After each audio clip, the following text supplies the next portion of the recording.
We're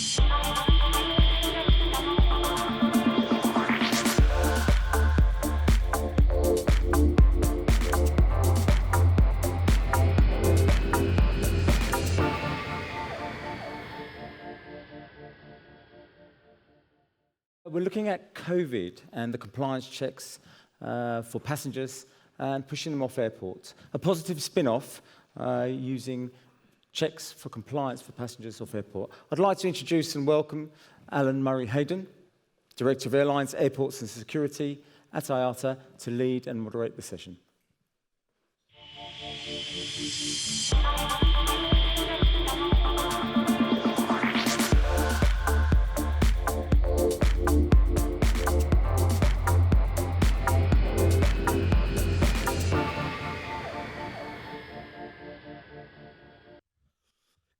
Good afternoon, everybody. Are we here?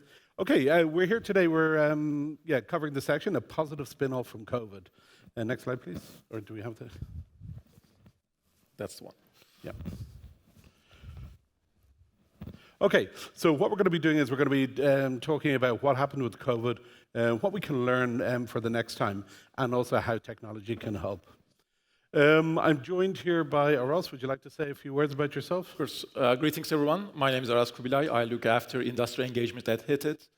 For those of you who don't know, we serve around 50 customers, a mixture of airlines and ground handlers with PSS, DCS, and other IT solutions in around 40 countries and 300 airports around the world. Okay, and my name is Alan Murray-Hayden. I'm Director in charge of Airline, Airport, and Security Products at IATA. Ross, can you get me a bit of water, please? Sure.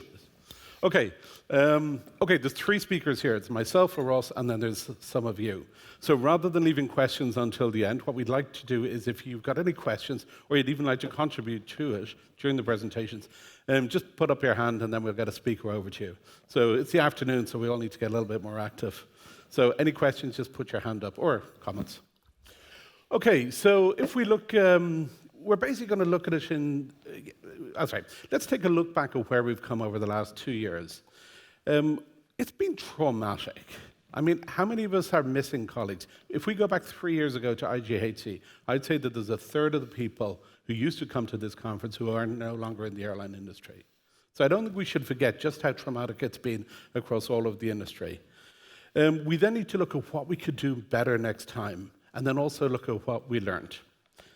I think we need to look at the bigger picture here. What COVID did was it enabled us to stress test our processes. So we had basically our current processes, which we're just about managing to kind of, process passengers at airports. And then you throw a black swan event like COVID into the mix. And what you find out is that our processes, what we all do, is not fit for purpose. They failed completely across the board if you look at what we're doing. We did our best, but in reality, they weren't fit for purpose the minute you introduce something new.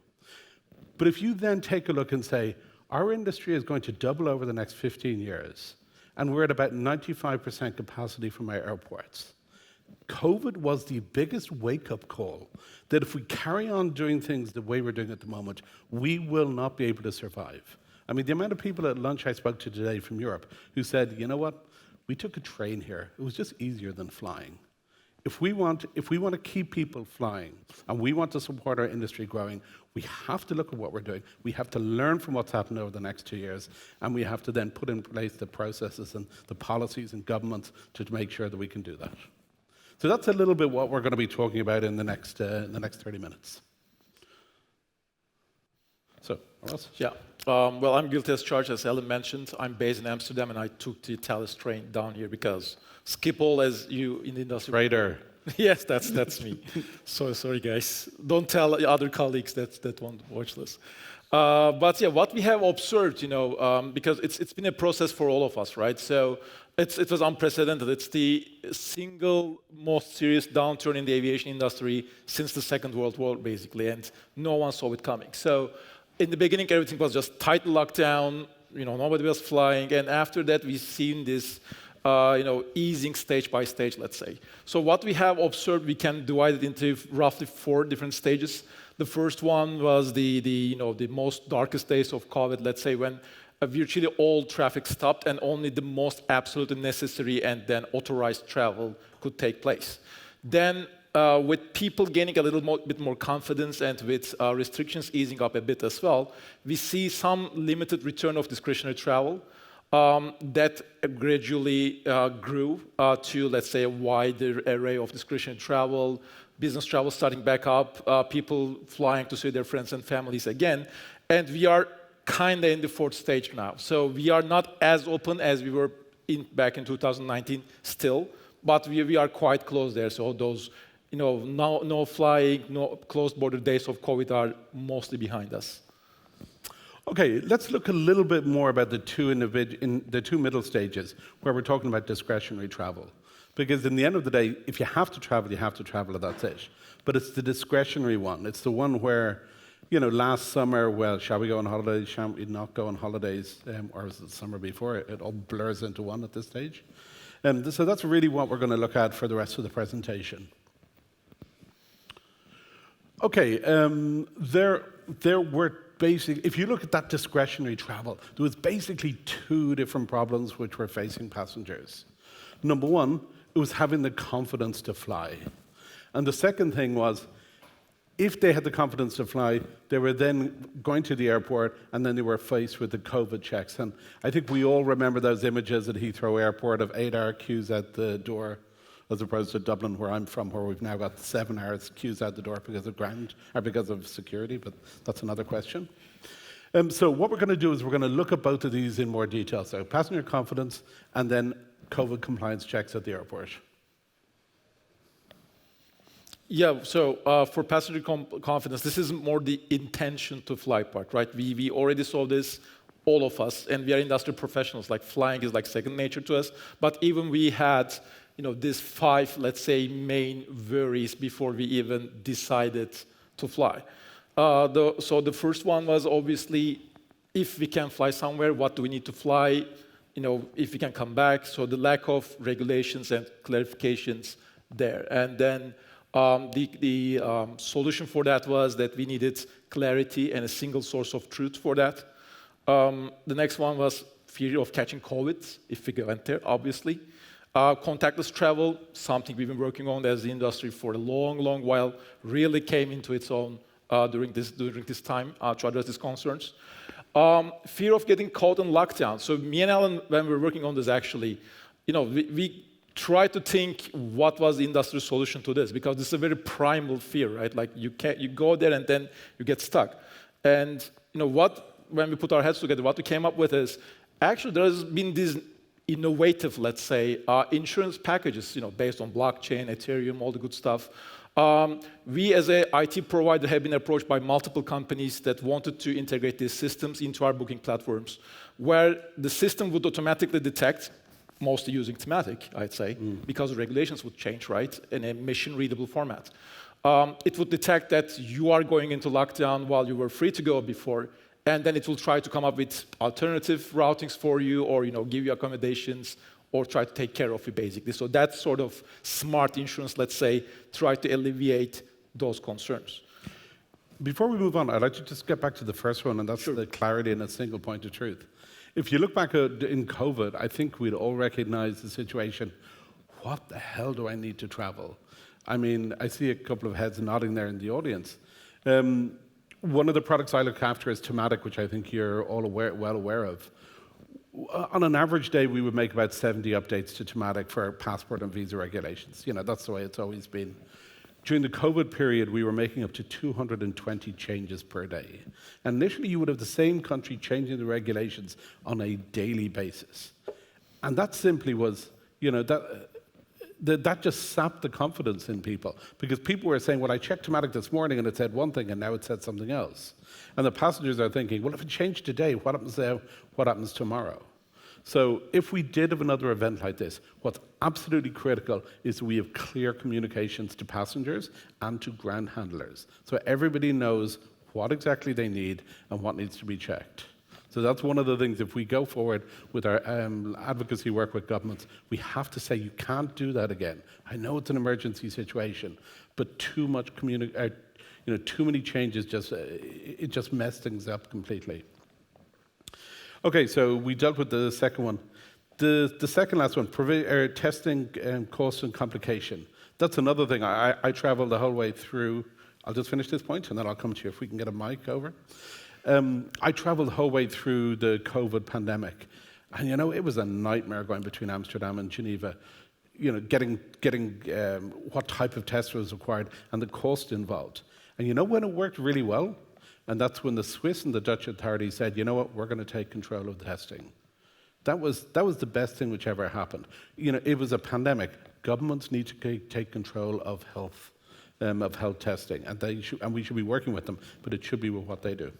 Gentleman over there, stand up. Yes, my name is Ashley. I just want to ask you one question about you saying it's the passengers and the ground handler. What about the ticketing agents? Because they were the first culprit which did not inform the passengers, and passengers end up coming to the airport and then getting stranded. It was really critical because there were no other flights. I'm telling you with my own experience, the time the COVID came up, the only airline used to fly to Sri Lanka, Colombo, was Qatar Airlines. Qatar Airlines was the only flight, and if you missed, you got to wait 1 day or even beyond that because the connections from out of other countries were not there. So it was very important. It was very important that travel agents and online, in every airline should have, because as you said, it was changing every fortnight, every day. And ITA has to keep updating all the details, data, everything in order to ensure the passenger. Passenger tendency is like, okay, we respect every country's requirement, but at the same time, when you come to the airport, most of the passengers do not know where they are heading, what are the requirements. And it was like a huge situation created where passengers, even flights were getting delayed due to that. Yeah. Because you get lots of passengers coming at the last minute, and we are compelled to delay the flight because we can't offload them because they were at the counter. I think I would agree with you 100%. Within Thematic, we're defining our strategy, and we've broken it down into 4 different areas. One is to inspire, inform, collect, and check and verify. But the first 2 things, inspiring people and then communicating with them in advance. The problem with COVID was that the regulations were changing so much, and I think airlines were a little bit hesitant to give information out to passengers, because if you say to a passenger, okay, this is what you need, they get to the airport and then the regulations have changed, the passenger could say, well, you told me this is what I need. So I think that's a little bit, and that's something we need to get over, but yeah, it's a very valid point. Okay. So that was, we talked about testing, and then finally COVID checks at airports. And this is what we're going to look at pretty much for the rest of the presentation. But if we're going to give passengers confidence to fly, we need to start looking at how we can do things better. Okay. Yeah, sure, I'll start because the first one is more technical. So self-service check-in, SSCI. We built it up with all of us with our own 2 hands, let's say over the last 10 years, 20 years. So passengers, not every passenger should need to see an agent, right? We have kiosks, we have mobile apps, we have smartwatches, so they can facilitate themselves. We have smart gates. All of that came crashing down with COVID because if not for nothing else, just to check their test certificate or their vaccination certificate later on, every single passenger had to come and see an agent. So that's ratio of agent process passengers that we had, that we tried to push down to less than 50%, shot back up to 100%. So the solution for this, if this happens again, or as Malin mentioned, we don't need another pandemic for this to happen again, right? In the next 15 years, 20 years, the passenger numbers are going to double by themselves. So we'll have all of these people crowding the airport in any case. So we have to, just as we have done with normal check-in, let's say, any compliance checks, we also have to find ways of pushing them off the airport, like we did with boarding passes, basically. So yeah, that's the first point I want to touch, as it's more technical. So for the next one, agents, as you also mentioned, ticketing agents, but also ground handling agents at the airport as well, they need to understand regulations. They need to do it very quickly and in a concise, clear manner so they can properly inform the passenger and properly guide them. So that that need has always been there with visa and passport regulations, but during COVID, it really came to the forefront, and then thematic was the answer to that because it was already there and it evolved, I'd say, very quickly in that regard. Yeah, from a thematic perspective, it was incredible. We had to double the team within a very short period of time and start providing 24/7 monitoring of all the regulations. It was just an insane period of time. Okay, if we go on to the next one, and that's and I'm sure this is something all of you recognize, and that's the ability for check-in agents to understand test and vaccine certificates. At a certain point, do you remember before the EU DCC was around and everybody had test and vaccine certificates and they were written in different languages? And did anybody understand what these 20 different types of COVID tests? And then we had the EU DCC, which came along. And, I'm quite cynical about the EU in many ways. But you look at what they did in terms of the EU DCC. They showed leadership and they came up with the EU DCC and they showed the rest of the world what was possible. And that was pretty incredible, but it also shows the importance of standards. So if something like this was to come again, do you think people are working today on the standards for these things? I don't think so. COVID's over 2 months, 3 months, and it's like we've just dropped everything and said, okay, that's finished. What happens when there's a new variant, or what happens when there's a new pandemic in the future? We have to work on these standards. It's a little bit like One ID. Nick was talking earlier on about, Nick from KLM was talking about One ID and some of the standards there. These are absolutely critical. We have to iron these problems out now. Because if we don't do it, we're going to be in another situation in 6 months' time when we have a new problem coming on board. So that's the test and vaccine certificates. And then we look at other documents, hotel bookings, PLFs, etc. Yeah, this is again, something we also had to get involved intimately with, because all of our, we have ground handlers, we have airlines, we have OTAs that we serve. And especially in the ground handling at the airport front, people just asked us, there should be a technological solution as opposed to us, because these are even less standardized documents than vaccination certificates. It's just a hotel booking that could be in any format. That's a free text, basically. So some of the things that came up during COVID, and it was used to, I'd say, a limited degree, but we tried to come up with some technical solutions for this, was to create trust networks, essentially. So if you are, if your passengers are coming in from an inbound connecting flight, and you know that the first airline already had to check all of these documents before they boarded them, do you really need to check them again at your point of embarkation?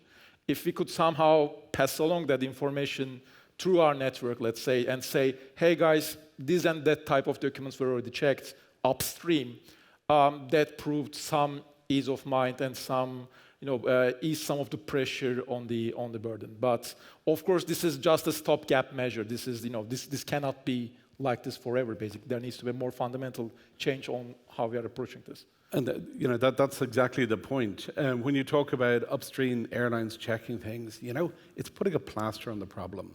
The problem is that, rather the solution is that, and where it worked best in the world in terms of COVID, it's where the governments gave authorization for the passengers to travel. So basically the passengers uploaded their documents to the governments or sent their documents to the governments. Governments basically said, that passenger is good to come to my country. That is the solution. Not putting sticking plasters over how we do all the checks. What we need to get to is a position where governments are the ones making all these regulations. They're the ones putting all these impositions. They should be the ones checking passengers. And airlines should just get an okay to travel, and then they can carry that passenger. This should not be the job of ground handlers or airlines to check all these regulations. And that's one thing, if it came out of COVID, that we began to realize that that needs to be the case. That would be one very, very good thing. Okay, so the conclusions on this. The first thing is that your staff were the people who bore the brunt of this over the last 2 years. I really feel sorry for your staff. They bore the brunt of all of this over 2 years, and now we get the situation with the security checking at the airports. And no doubt your staff are still getting the grief for it, even though it's not actually their job. So you were really on the front line for all of this, and I think you need to give yourself a big kind of round of applause for everything you did over the last 2 years. The second thing is that Yeah, COVID checks at airports, we saw that it just was unsustainable. It really wasn't possible to do it in any meaningful way. And if there's another pandemic comes along, unless we do something about it, we're going to be in the same terrible situation which we faced over the last 2 years. So something needs to happen there. But the most important conclusion I draw from this is that it provides insights into what airports will be like unless we push passenger checks off airport. That really is the crux of that's really the core solution. We just need to push all the passenger processing off airport, just like Nick was saying from KLM earlier on. So we're now going to look at that and to see what are the different checks and how can we push them off airport. So there are basically 3 different checks which need to be done. So we're going to deal with each one of them in sequence. The first one is the positive ID check, which is, does the passenger have their passport or residence card? And is it them? So the facial check. The second one is the immigration check, which is effectively the thematic check. And the third one, which is new from COVID, is the health check. That could be that. I put it there, health check rather than COVID check, because in the future we may have the monkeypox or we may have something else. So it's basically health checks. Oh, sorry, wrong one. The other way. Yeah. Okay, over to you. Sure. So for positive ID check, this is the old but gold one. So basically, we have to associate passengers with some form of identification, and this again actually ties back to what Alan said, because it's a government-issued ID, right? So we have to tie them to a government-issued ID, and there are better ways to do this as things progress along. So the first one is if the ID they are carrying, it could be a card, if a passport or some other travel document, if it's valid. And the second one is if it's actually them. And the way we do it right now is, you all know the look, right? This one. So if the face actually matches the photo on the document. So that's the first one, the first thing we do. Okay, so how you can do that, and again, Nick earlier on was talking about it. So really, it's actually quite simple. How it works is the passenger has their passport, they take a picture of it, they put their passport at the back of their phone, the data is then read from the chip, the photo on the chip is then compared to a selfie which they take, and if they do, and then you check all the security certificates. And that's all possible using the phone, just like Nick held up earlier on. That's all possible. All of that technology exists right now. And what you can do is, it's actually far more secure than doing the normal check with an agent. Because if you compare the biometric photo on the passport with the one with their face, you can be 100% sure that this person is who they say they are, their passport is valid because the security certificate has been checked, and they physically have it. So if all of those things match, you get what we call you get a positive ID check. What it also means is that the passenger's biometrics are on the phone, and then they can share those details, include their verified passport details, with airlines, airports, and governments before they travel. So they can just click on share. It goes to the government can pre-clear them, so when they come to immigration boarding gates, they just open up. So basically, the benefits of this is you can pre-clear passengers before they get to the airport. And number 2, you can also provide them with contactless travel where their face becomes their boarding pass and passport. Any questions on that? I know it's a little bit complicated. Anybody? Yes, sir. I'd just like to ask you, they were coming up with the travel pass. Yeah. What is the progress? We are. I thought it was a brilliant thing, and it would have really helped everybody. As you said, the governments in the world were not willing to accept COVID when it came. It was a crisis, and it's the biggest wake-up call for humanity. And I love crisis because I come from a big family. So I know how to, but at the same time, was very important when the ITA Travel Pass was going to be introduced. We took it into a greater level because it was quite easy. Then also what you just said about the phone, and it was important for us to have that at least, so it will minimize the queuing time at the airport, and also the engagement with the staff. Yeah, it's a very good one. We literally went live with this just as COVID ended, and if you remember Christmas, January, February, COVID just completely ended. So what we've done is we're not pushing it anymore, but we're finishing off the development of it so that if there is another pandemic ever again, we have it all ready to go. But that's just us. There's a lot of other things. And in the next slide, I'm going to actually come on to some of the challenges we had, because this is the theory about how brilliant it is. The practice is very, very different. But yeah, it's in hibernation should there be another variant or another pandemic happens. So that's something.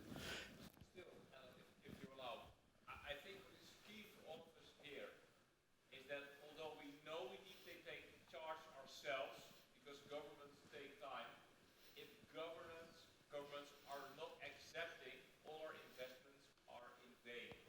So it's to strike a good balance. And if you are amongst each other, it's fine to understand and explore what we can do ourselves. If we are talking to the outside world, we need to advocate for the solution Alan is proposing. If the government is issuing measures, if the government is demanding certain checks to be made, please, government, organize yourselves and give us, as airlines, airports, and handlers, simple the outcome, and preferably the outcome through an interactive program so that indeed touchless becomes a reality. But I feel too much we're taking a little bit more responsibility than we ought to do, and we get into a lot of problems because in the end, the passenger gets stuck in a process that we are not the deciders upon. We get even penalized. We get even penalized for mistakes made by our agents, so agents of airlines, agents of handlers, that are simply not educated and not trained to deal with all this complexity that is being pushed over them. And I believe personally that technology is getting to a level that we can no longer ask that from our staff. The governments can simply, my son traveled to Singapore this week, and he called me from the airport, Dad, you forgot to organize me an entry form. Uh-oh. I went to the government site, Singapore, where I had to do it. I could download the copy of his COVID document, which is an EU DCC, and immediately, I got the return from the government that he was okay to travel. And it's a very good point, because governments as well like this. This is a win-win. Can you imagine governments? What we're talking about in this technology is passengers share their details with the government before they even leave their origin country. Governments can then get everything kind of go, we're not going to accept that passenger. And they send a message back to the airline saying, don't carry this passenger. This is a good thing for governments. And in general, they should be embracing this. When they arrive at the border, it's just too late. So honestly, if the one message we could take away is governments need to do their immigration checks, pre-authorization, and us airlines just need to get an okay to travel. That's all we need. Okay, we're going to move on because we're a little bit short of time. So this is the theory about reading passports using mobile phones. The practice is slightly different. So to make the tech guy the bad cop to rain on the parade of the theory. I give all the problems over to him. So we've been actually, playing around with this kind of technologies for maybe 5 years now to ease passenger facilitation before COVID was even a thing. And I agree, the technology is definitely converging there, but there is still some way to go, and some of them again rests with the governments, because the issues we have with, let's call them mobile biometrics, right, or self-service biometrics, whatever you want to call it. So with this kind of biometrics, we have around 50-60% success rates these days, and a couple of reasons. The first one is passports; they need to have these NFC chips in it. And a lot of governments like to put the logo on the cover, but the chips inside are not usable from time to time. Sometimes they are simply not enough good enough quality, and in some cases, such as Germany and France, let's say, privacy laws and regulations actually forbid technology providers from accessing the data on the passport chips. That's a really interesting one, because it's one of the problems we had. Your passports are valid for 10 years, yeah? Pretty much after 5 years, the chip stops working.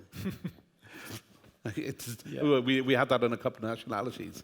You couldn't make it up. I mean, 10-year validity passports, and after 5 years, the quality just starts going down. And like we ran so many tests on this. We had literally, different mobile apps, mobile devices, a stack of sample passports, and we just ran each of them by hand. And as Alan mentioned, some of them just degrade much faster than the others. And the third one is also, I think it's a silent killer, because this needs to be very simple for the passenger to execute if we are shunting this to them. They need to just, put their passport next to their phone, and voila, it should magically work. But this is not standardized either. Sometimes you have to put it sideways, sometimes you have to put the back, sometimes the front. So it's harder for the passengers to read these chips themselves as they can. The last one is facial recognition. If you have a high-end Android or the latest iPhone, works great. Because you also have biometric unlocking on your phone, right? With your face, that's super cool. But most of the phones in the world are not high-end iPhones or Android phones. More than 50% of all the phones in the world are mid to low-range Android phones, and their cameras are not up to the task, basically. So there's still some way to go from a tech perspective as well. So the conclusion is we have the technology there, but just the quality isn't up to it. Yeah. So in terms of mobile. So that's the positive ID check. If we then run on to the second one, so you've checked the passenger is who they say they are remotely using their phone. The next one is the thematic check, or the document check. And that's, does the passenger have the right immigration documents? So if it's an Irish person coming to France, it's fine. They're EU. If it's a passport, that's all they need. But what happens if I'm, let's say, a Chinese mainland person coming to EU? I maybe need I need a Schengen visa, or, but if I'm living here and have a residence permit, well, then it's good. So what we need to be able to do is that passengers on their phone can take a picture of their residence card, and then they can be uploaded to the DCS from the airline. It can be verified and then say, yeah, you're good to go. But the problem is the industry ready for that? Because I've been talking about this for the last 10 years, and no DCS has yet actually programmed all of this. So all of this is possible. So 85% of passengers, you can get a yes based on their passport. But those other 15%, the DCS providers just aren't doing anything about it. I feel personally attacked by this comment. Oh, yeah, sorry. And he's from a DCS, so what do you say about that? Yeah, so the thing is, like I said, we've been playing around with this kind of tech 5 years ago, even earlier, if you just count the MRZ and not the whole thing. The thing is, we cannot find any takers. The technology is there. We just need ground handlers, airlines to step up and say, hey, guys, we want to start using it. Someone needs to take a leap of faith, right? So we can... we can bring the tech to you, but we cannot force you to use it. So someone needs to just step up, maybe, in certain jurisdictions where the government is, or the airport authorities are more willing to take these kinds of, let's call them risks as well, and get the ball rolling, basically. So the tech is there if the will to use it is there. Maybe you can give it to them for free. Yeah, well. Sure. The first month is free, and then... Okay, if we're still here in a year's time and they still haven't it still hasn't become a reality. So anyway, so passengers need to be able to scan their visas, residence documents, etc. So that's the second thing which needs to be done. Okay, if we now look at the final one, and that's the health check. So we've done the positive ID check, we've done the immigration check, and now we get the health check, or rather the COVID check. And that's where it was an absolute mess over the last 2 years. And this is the biggest challenge. The first two, we can get over. The third one, that's where we really need to start planning. It's too late to check passengers' COVID certificates or vaccination, etc., at the airport. So in order to do that, we need to be able to have standards. And you saw the EU DCC. You take a picture of it, you can be screened or pre-cleared off airport. But that was dependent on standards. So we need to start having standards for all sorts of vaccinations, for testing, etc. So if there is another problem, we're ready to go. And then multiple documents, PLFs. Yeah, this is again, it's not a simply technical problem, because PLFs, hotel bookings, those are, like I said, free-form documents. They're impossible to standardize, basically. So what we can do is, like we played around with this trust networks, how we can, again, try to push this off the airport, or at least push it upstream. So the thing is, I, as a frequent traveler, I have to declare the same documents over and over again during just a single voyage, right? If I have connecting flights, if I am going multiple segments, I have to keep bringing out my documents, my hotel bookings, my PLFs, my entry forms. So there's a way to digitize at least this part of things. So that's just because we cannot perfectly solve it doesn't mean we shouldn't solve at least the part of it that we can. That's the approach here. But the key message from this is that, trust networks, etc., uploading EU GCCs, it's all wrong. As we said before, passengers should be providing these details to governments, and governments need to be giving airlines an okay to travel. And that's something you're going to see from the One ID team in IATA. We're going to be pushing this so hard because we've always done the immigration check, we've done the positive ID check, then the immigration check, and now the COVID check. It's not sustainable if we're going to double. So what we have to do is we have to start getting governments to take ownership of this, because this is for them. And I do genuinely believe the governments in general will be open to this from the discussions we've had. Okay, so the key takeaway. Do you want to deal with the first one? Yeah, sure. So what we have seen so far, and you can see how hard the industry is bouncing back as well, traveling is basically human, right? It's just, we heard the death of business travel. We heard that people are just going to Zoom and don't hang out with their acquaintances anymore. But it's all coming back very rapidly. There's something fundamentally human in seeing new places, in seeing loved ones, in shaking hands over a business deal. So it's an unalienable part of being human, I'd say. Absolutely. Yeah. The second point is, what's happened with COVID is it ended in January, February, literally a week or two, and pretty much it ended. Okay, I know there's some still around. But the industry has basically walked away from it now and said, we're done. The world, the governments, etc. If we do this, we're just setting ourselves up again. I mean, that Einstein's theory of insanity is doing the same thing over and over again, getting the same results.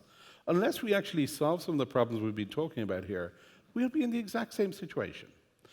But more importantly, this is a wake-up call for the next 20 years that if we want to be able to double the airport or the industry size, we have to start implementing things like One ID. We have to start getting governments to start taking ownership of COVID tests, immigration tests, etc. The third point is that technology is there. It can help. So the technology is there, but what we have to do is make fundamental changes. So we need airlines, airports, government, ground handlers. We all need to come together and stop talking about this. We've been talking about One ID for like 5 years. We've proven the technology over the last couple of months with things like the IATA Travel Pass. Let's actually start getting moving on this so that when the next crisis hits or our industry doubles, which would be great for all of us, that we can actually facilitate it. And that's basically it. Aros, thank you very, very much for your... My pleasure. Do we have any questions on the app, perhaps? Any questions quickly? No? Okay, thank you very much.